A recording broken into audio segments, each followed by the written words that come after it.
Last week, Morley, Leslie, Mike, Steve, and Ed interviewed President Clinton in the White House. I thought 3 of them were very good. I was thinking about some of the questions I might have asked if I'd been there.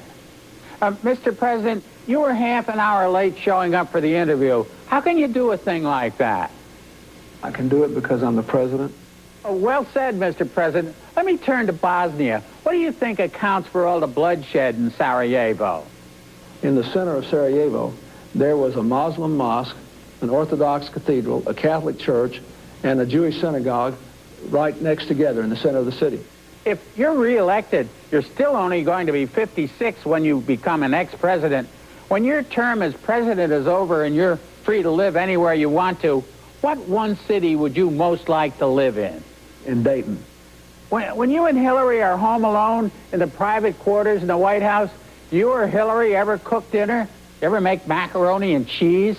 We're not involved in that. There's a whole separate civilian apparatus for resolving all of that. Last week, instead of punting, the Dallas Cowboy coach Barry Switzer had his team go for a first down on their own 29. They didn't make it, and the Cowboys lost the game. Do you think Switzer should be fired? I think the American people have mixed feelings about this. In another incident, the Jet place kicker Nick Lowry hit a ball boy on the sideline because he wouldn't warm the balls for him. The NFL is looking into the charges. Do you think we should send troops, sir? The United States had no business involved in that sort of thing. Mr. President, are you giving Newt Gingrich or Bob Dole anything for Christmas?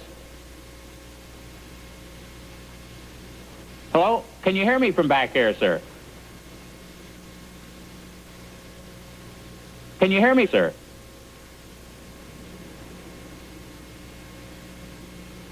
You're a lawyer, Mr. President. Do you think 60 Minutes did the right thing when it decided not to run the whole tobacco story it had 2 weeks ago?